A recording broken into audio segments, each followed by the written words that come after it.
J'ai fui mon domicile à cause des pratiques mystiques de mon locataire. S'il te plaît, Alicia Letus, partage mon histoire.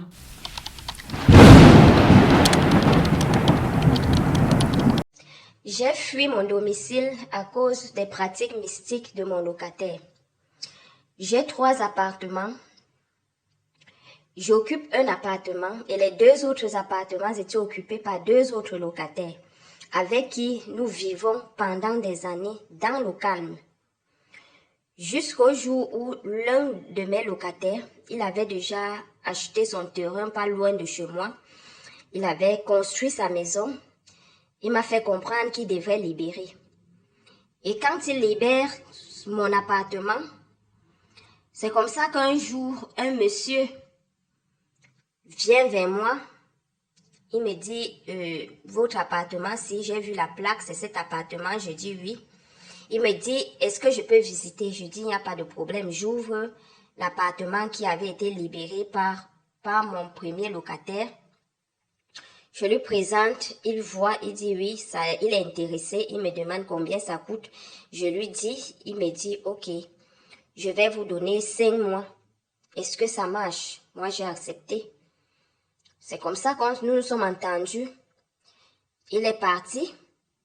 Et puis, quelques jours, il est revenu me faire le versement de cet argent. Et nous avons écrit notre contrat.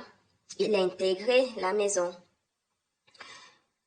Ce jour, quand il intègre la maison, puisque nous sommes dans un même camp, quand il intègre la maison, pendant qu'il décharge les bagages et tout pour faire entrer dans la maison, je constate qu'il a un petit pot de fleurs. Et ce pot de fleurs, il le met à l'angle de sa cuisine. Et puis, au fil du temps, en tout cas, dès le jour qu'il est entré dans cette maison, au niveau de mon plafond, j'ai commencé à ressentir, vous comprenez un peu le genre, quand vous ouvrez un robinet et vous suivez les gouttes d'eau qui tombent à même le sol, tac, tac, tac, tac.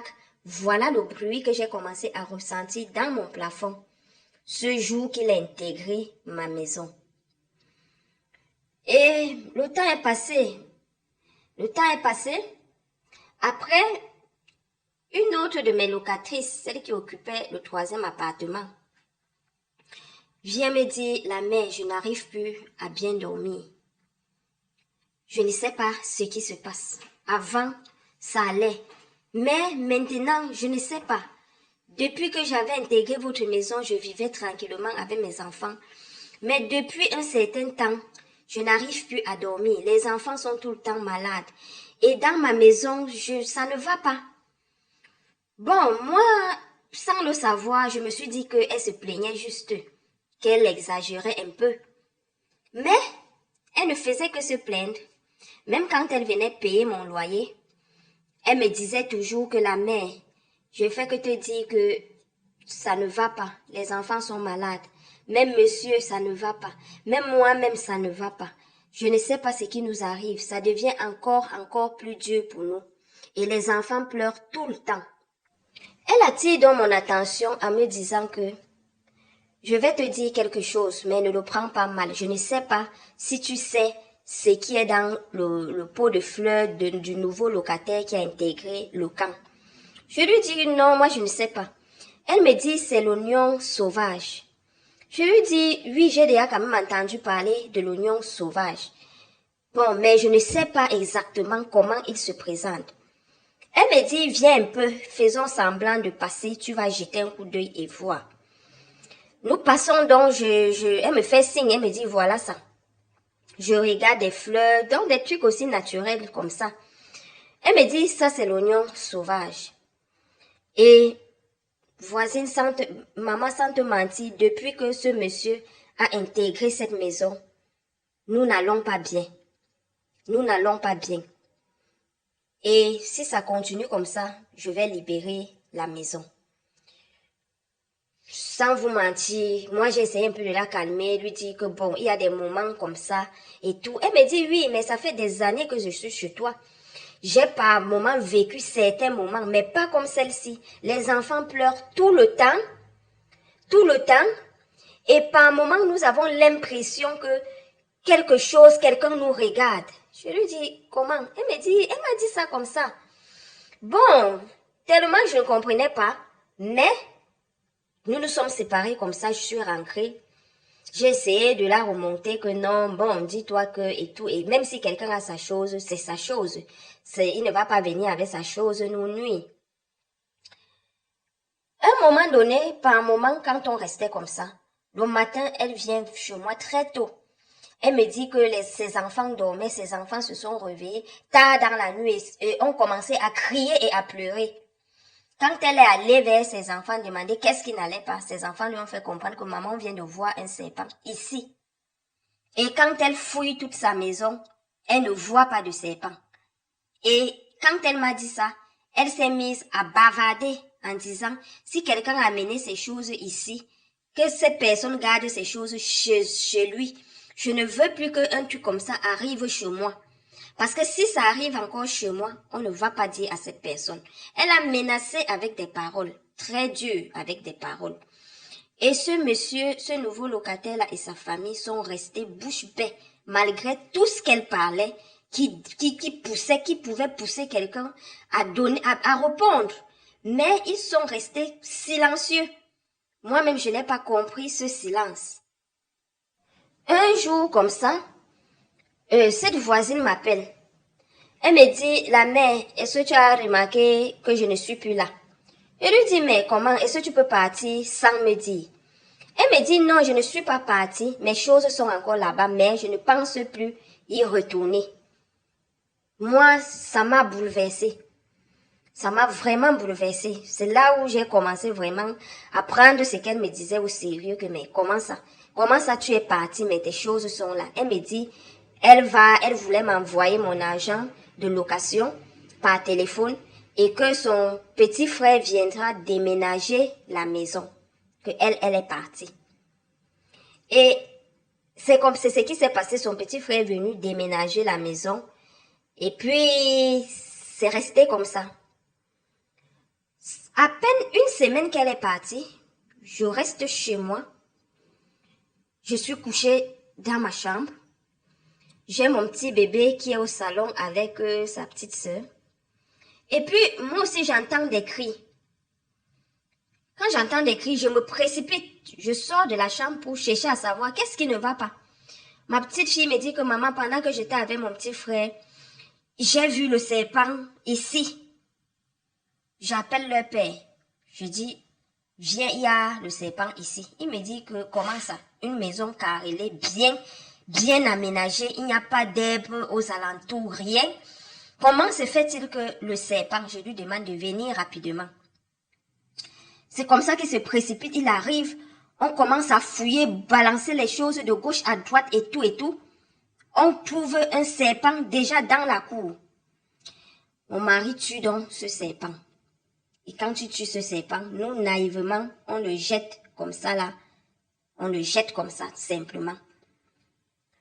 Et je tiens à préciser que, comme je vous l'ai dit, que dès le premier jour que ce monsieur est entré chez moi, j'avais commencé à ressentir dans mon plafond comme des gouttelettes d'eau, genre pap, pap, pap, pap, comme ça, et c'était comme ça.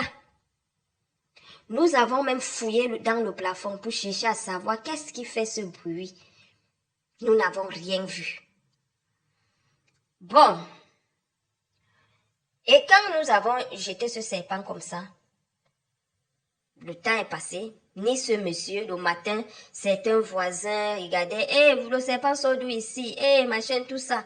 Tout ça. Mais eux, mon locataire, lui, il n'a même pas fait comme s'il avait suivi que nous avons tué le serpent de notre côté. Comme je vous l'ai dit, il n'a même pas demandé. Et aussi, quand nous nous couchons dans notre chambre, nous avons commencé à voir un mille-pattes qui venait chaque soir se positionner à l'angle de notre chambre, là où on pose notre tête. L'angle là, il y avait toujours un mille-pattes là, sur le même endroit. Souvent même on se couchait, il n'y a pas de mille-pattes, mais tard dans la nuit, quand on se réveille peut-être pour aller uriner, on allume la lumière, on constate qu'à cet angle-là, il y a un mille-pattes. Et c'était comme ça constamment. Un jour, mon mari dit, mais ça c'est quelle histoire ça? Tout le temps, quand je vois le mille pattes, je prends le balai, je balaye et je jette ça hors de la maison. Le tout, si je vais mettre ça dans un plastique et verser le pétrole dessus et brûler. Il met donc ça dans le plastique, il attache, il double le plastique, il pose ça dans dehors que le matin, il va verser le pétrole dessus et brûler. Le matin, donc, on cherche là où il a posé, on ne voit plus le mille pattes. On ne voit que le plastique. Je dis à mon mari que, mais peut-être tu n'as pas bien attaché. Il me dit, comment ça? Quelque chose que j'ai attaché en sachant que le matin, il fallait que je vienne brûler. Tu me dis que je n'ai pas bien attaché. J'ai bien attaché. Et quand nous avons parlé comme ça, nous n'avons plus jamais vu de mille pattes à cet endroit-là, dans notre maison. Au fil du temps, je vous précise que ce locataire a passé 13 années chez moi. Au fil du temps, je ne sais pas si vous connaissez, il y a un truc là qu'on retrouve souvent dans les rivières qui sont un peu comme des sangsues. Ça colle un peu comme ça, comme la sangsue. C'est comme ça qu'un jour mon mari voyage, je reste avec les enfants. Et généralement, ce truc-là vient souvent en saison pluvieuse. En pleine saison sèche comme ça là. Nous sommes comme ça là dans la maison, je suis avec les enfants. Je me lève à un moment donné pour aller uriner. Je constate que les murs au salon et sur la chambre, sur les murs de la douche, ces choses-là sont de partout sur les murs. Je crie, je réveille les enfants. Je leur dis, mais ça c'est quoi ça? Nous prenons le balai, on enlève ça sur les murs, on enlève ça sur les murs. On sort dans dehors, on réunit ça pour bien une bonne quantité, pas un, pas deux, pas trois, pas quatre. Quand nous sortons dans dehors pour jeter ça, je demande aux enfants de chercher le pétrole et tout que nous allons brûler aux environs de 23 heures passé minuit. Quand nous ouvrons la porte, je remarque aussi sur les murs de l'extérieur que ils étaient pleins sur les murs de l'extérieur. Ça m'a fait peur. J'ai donc balancé ça dehors, j'ai refermé la porte et c'est comme ça que nous n'avons pas dormi cette nuit-là. Quand j'ai appelé mon mari le matin, je lui ai fait part de la situation. Il a envoyé son frère venir dormir avec nous et voir si ça va encore se reproduire. Ce jour-là que son frère est venu, nous n'avons plus eu cela. Et ce locataire, quand je dis 13 années qu'il a passé avec nous, ce n'est pas du genre qu'il payait même, non. Il ne payait pas le loyer. C'est le genre que quand nous sommes déjà à 1 an de loyer impayé, il viendra nous donner 4 mois en nous disant, pardon, patientez, je vais faire l'effort, je vais, bon parleur. C'est comme ça qu'il faisait. Il faisait comme ça tout le temps. C'est comme ça que nous avons passé ces 13 années-là, sur lesquelles il ne payait pas de loyer. Un moment, mon mari l'a même demandé de partir, de libérer. Il a dit à mon mari que il attend construire sa part de maison avant de libérer, que mon mari veut qu'il aille où. Et mon mari est un homme patient. Au fil du temps, mon mari insistait, mon mari mettait la pression, mais ce monsieur avait déjà fait des pratiques sur mon mari au point où, quand même je disais à mon mari, appelle-le pour le loyer, mon mari avait même peur de l'appeler. Quand je disais à mon mari, rends-toi là-bas chez lui à la maison, quand nous étions, je vous précise que nous étions dans le même camp. Mon mari avait même peur d'aller toquer sur sa porte. Et le monsieur ne se gênait pas. Il ne se gênait pas du tout. Quand j'ai constaté cela, j'ai dit à mon mari, je sens que ce monsieur n'est pas sérieux. Je comprends aujourd'hui que c'est que l'ancienne locatrice la disait. Elle avait raison, puisque même l'appartement que l'ancienne locatrice l'a libéré est resté comme ça jusqu'au jour d'aujourd'hui. Les gens venaient bien voir, mais personne ne prenait. Personne ne prenait. Et ce monsieur a ouvert ses portes-là sans notre avis. Il posait ses choses. Et quand nous osions même lui dire que non, mais toi, tu as loué un appartement, pourquoi partir encore dans l'autre appartement pour poser ci ou ça? Il riait seulement.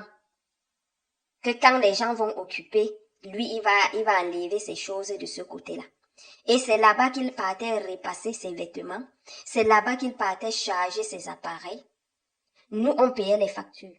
Au fil du temps, quand il a senti que nous aussi, on menaçait, parce que on parlait, moi je parlais, je lui disais tout le temps, si tu n'as pas de possibilité de payer ma maison, libère ma maison. C'est comme ça que nous avons commencé à ressentir dans le plafond des bruits bizarres, comme des trucs qui se tiraient dans le plafond. Vous n'avez pas besoin de vous poser la question de savoir qu'est-ce qu'il y a dans ce plafond. Rien qu'entendre ce bruit, ce tirement, cette lourdeur assez déplacée dans le plafond, on comprenait qu'il y avait un reptile dans notre plafond. Tout le temps, on suivait cette lourdeur-là dans notre plafond. Et quand mon mari a vu ça, tout le temps nous avons peur. Même les enfants tombaient malades. Et lui, de son côté, il ne se gênait pas. Il ne se gênait pas, il vivait comme quelqu'un qui est chez lui. Il vivait comme quelqu'un qui est chez lui, il ne se gênait pas. Quand on demande le loyer, il dit, je sais, je vais payer. Pour le moment, je n'ai pas. Quand on lui dit, il faut libérer, il dit, vous voulez que j'aille où? Et c'est comme ça qu'il a passé 13 années dans notre maison. Quand ça se passait comme ça dans le plafond tout le temps, un moment, on a commencé même à voir. On reste comme ça avec les enfants. Dans la nuit, les enfants pleurent. Les enfants pleurent. Les enfants crient. Quand on va vers les enfants disent qu'on vient de voir un serpent ici. On bouleverse la maison. On fouille de tous les côtés. On ne voit rien. C'est comme ça donc on a fait appel à un prêtre. Quand le prêtre nous a dit tout ce qu'on devait faire, les prières qu'on devait faire, ce qu'on devait brûler dans la maison et ce qu'on devait verser tout autour de la maison, quand nous avons commencé à faire cela, ce monsieur s'est fâché. Il a appelé mon mari, le menacé, que je ne suis pas venue ici pour vous faire du mal. Ne me cherchez pas. Ne me cherchez pas. Oh, il n'était au courant de rien. Ça, ce sont des choses que nous avons pris brûler, les prières, on le lisait à la maison, même pas à haute voix. On priait. Mais quand on faisait ça et que mon mari versait un peu de sel partout, puisqu'on avait expliqué au prêtre que même l'appartement que l'ancienne locatrice avait libéré jusqu'au jour d'aujourd'hui est vide. Des gens viennent voir, mais personne ne l'occupe. Quand nous avons commencé à brûler toutes ces choses, à verser les trucs tout aux alentours de la maison, c'est lui qui appelait mon mari pour dire « Ne me cherchez pas. Je ne suis pas venu ici pour vous faire du mal. Laissez-moi tranquille. Ce que vous commencez là va vous dépasser. Parce que quand je vais répliquer, tout le temps il nous disait ça. Un jour, ma deuxième fille se met subitement à pleurer, à crier, à pleurer, à crier, en fuyant du regard. Elle ne voulait pas regarder, elle fermait les yeux, en pleurant et en criant. J'étais fatiguée de la calmer, j'ai essayé de la calmer, elle ne voulait pas se calmer. Elle essayait de fuir avec fermer les yeux et elle voulait me mordre. Elle a tellement pleuré. Son père est venu la prendre. Elle faisait la même chose. Elle ne faisait que pleurer, crier, fermer les yeux, vouloir nous mordre. C'est comme ça que son père la prend, il sort du camp avec elle. Il l'amène un peu chez les voisins à côté. L'enfant se calme. Il traîne là-bas avec l'enfant. Au moment de revenir à la maison, quand il revient à la maison, ça ne fait même pas 5 minutes, l'enfant reprend encore les pleurs, les cris de la même façon, mais doublés. il ressort avec l'enfant. Il pas rester là-bas avec l'enfant. Dehors, chez les voisins avec l'enfant. Et après, il ramène l'enfant. L'enfant continue à faire les mêmes pleurs, les mêmes cris et tout. C'est comme ça que je dis à mon mari que non, je ne peux pas dormir ici. Je dois partir avec l'enfant chez ma soeur. J'amène donc l'enfant chez ma soeur, je laisse l'enfant, je dors là-bas avec l'enfant. Le lendemain, je laisse l'enfant là-bas. Je reviens seule retrouver les autres enfants. Quand je retrouve les autres enfants, nous sommes là comme ça. Et puis, je fais à manger, je fais tout, en sachant qu'en soirée, je vais repartir, retrouver ma soeur avec chez qui j'ai laissé l'enfant. En soirée, je fais à manger, nous mangeons avec les autres et tout, je les apprête pour leur école du lendemain, en sachant qu'en soirée, je repars retrouver ma soeur là-bas. Et j'avais un programme avec mon mari qu'il fallait qu'on reparte voir le prêtre pour que le prêtre prie sur l'enfant avant que l'enfant ne rentre. C'est comme ça que je repars en soirée, je rencontre le prêtre, il prie et tout. Et puis, il me demande de ramener l'enfant. Je ramène donc l'enfant à la maison. L'enfant se calme. Après une semaine comme ça, un jour, quand les enfants les autres sont partis à l'école, je suis restée avec la plus petite, la deuxième là. Nous étions couchés comme ça. Je suis dans mon salon, un après-midi. Je suis dans mon salon. Des gens qui parlent dans mon salon. Je suis des gens qui sont en train de parler dans mon salon. Je me dis, est-ce que je rêve? Est-ce que je suis en train de rêver? Je me réveille. J'ouvre les yeux, je dis, mais est-ce que je rêve? Je ne rêve pas. Je tends l'oreille, je suis bien comment des personnes sont en train de parler. J'ai eu tellement peur. Quand je porte donc l'enfant pour sortir comme ça là, je n'entends plus rien, un silence total. Or, il y a quelques minutes, j'ai suivi des gens parler dans mon salon, en plein après-midi. Comme ça que je porte l'enfant, je sors avec l'enfant. Je m'en vais m'asseoir chez les voisins à côté. J'appelle mon mari, je lui fais part. Il me dit, quand les enfants rentrent, retiens les enfants là-bas, j'arrive. Quand les autres rentrent de l'école, ils sont venus nous retrouver là-bas. Et mon mari aussi est revenu. Nous sommes repartis chez le prêtre. J'ai expliqué au prêtre, le prêtre nous a remis encore des trucs de brûler. Nous sommes rentrés à la maison. On a brûlé. Mais le bruit que je vous ai dit au début que j'avais suivi ça dans le plafond dès le premier jour que ce locataire est entré dans ma maison. Ce bruit-là continuait. Ce bruit-là continuait dans le plafond comme des gouttes d'eau. Tac, tac, tac, tac, tac. C'est donc comme ça que un jour, quand nous brûlons toutes ces choses-là, ça se calmait.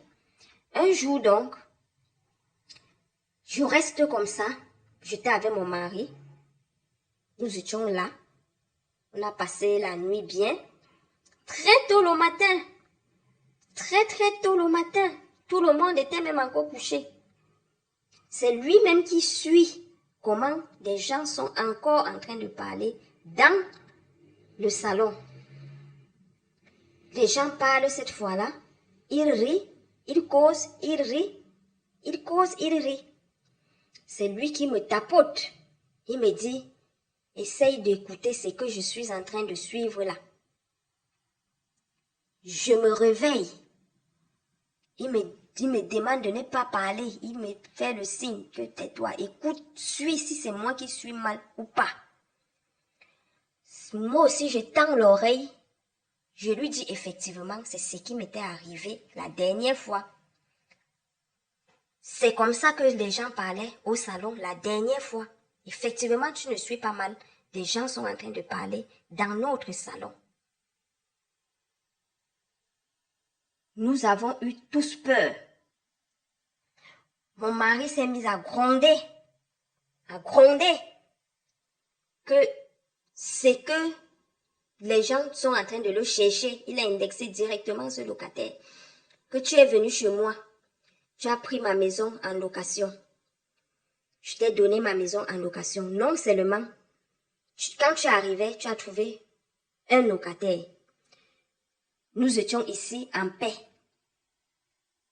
Et tu as nui à ce locataire. Elle est partie. Et depuis que cette locatrice est partie, plus personne n'a occupé cet appartement. Et même jusque-là, toi-même qui occupes ton appartement, tu ne me payes pas. Quand je te demande l'argent, tu me dis que tu sais que tu vas payer. Tu ne payes pas. Tout cela, je supporte. Mais maintenant, c'est dans ma maison. Tu me nuis pourquoi? Qu'est-ce que je te dois? Mon mari s'est mis à parler. C'est comme ça que ma soeur m'appelle. Et quand elle m'appelle, elle suit comment mon mari est en train de parler. Elle me demande qu'est-ce qui se passe. Je l'explique. Elle me dit qu'elle-même, elle a fait un très mauvais rêve me concernant. Que je dois venir. J'explique donc ça à mon mari. C'est comme ça que je prends mon sac, je mets quelques habits et quelques habits des enfants. C'est comme ça que je quitte la maison. Je ne suis plus jamais repartie dans cette maison. Je suis allée vivre chez ma soeur avec mes enfants. Mon mari, lui aussi, il est resté là-bas. Mais il venait nous voir. Lui-même, il a préféré que nous restions là-bas parce que malgré que lui-même, il forçait pour aller rester là-bas, continuer à brûler les encens et tout ça. Ce n'était pas facile pour lui parce que ce locataire même le menaçait même déjà comme ça. Quand il brûlait tellement ça et qu'il versait les trucs aux alentours de la maison, ce locataire lui disait directement que je n'ai pas l'intention de vous faire du mal. Si je voulais vous faire du mal, c'est que je vous aurais fait du mal depuis. Donc ne me cherchez pas. Et il disait ça tout le temps à mon mari. Les frères de mon mari lui ont conseillé aussi de quitter d'abord. Lui aussi, il a quitté. Nous sommes partis chez ma soeur et nous avons cherché un petit local à côté du domicile de ma soeur. Nous avons pris un petit local là-bas et c'est où nous vivons jusqu'à présent. Ce locataire est toujours dans ma maison. Malgré que nous envoyons les prêtres, les charlatans, tout ça, nous ne mettons même plus les pieds là-bas. Et il est dans ce camp-là, jusqu'à aujourd'hui. Et dans ma maison, mes choses sont encore dans ma maison. Là où la locatrice avait libéré, c'est toujours vide. Et ce monsieur est toujours dans ma maison jusqu'à l'heure que je vous parle. Moi, j'ai pris la fuite pour sauver ma tête et celle de mes enfants. Alors la famille, voilà l'histoire de la sœur qui est venue partager avec nous. Avant d'aller plus loin, je t'invite à faire pareil qu'elle. Si tu penses que tu as une histoire vraie ou mystique qui pourra aider, sensibiliser ton prochain, je t'en prie, entre en contact avec nous, soit en inbox, soit sur ce numéro qui s'affiche ici. Ensemble, on va se mettre d'accord sur comment est-ce que je vais présenter ton histoire. Vous savez, la famille, il y a certaines choses que quand ça arrive comme ça, quand tu n'as pas encore vécu ces choses-là, tu vas te dire que non, on est en train de mentir, on est en train d'inventer, autant pour moi. Mais c'est quand tu vis ça, quand ça te prend, que toi-même tu confirmes que dans l'affaire là, il n'y avait pas d'invention. Dans l'affaire là, c'était de ça qu'il s'agissait. Donc, on ne va pas oublier ce qu'on a l'habitude de dire ici, d'être prudent, de prier sans cesse parce que le dehors est miné. Tu peux construire ta maison, tu ne fais pas des choses façon dedans. Quelqu'un qui vient seulement louer, que ce n'est même pas son terrain, ce n'est même pas sa maison, il n'a pas cotisé avec toi pour monter les murs et il vient te gâter la maison. On peut faire ça. On peut faire ça. Partagez cette vidéo au maximum parce que ça pourra aider. Ha!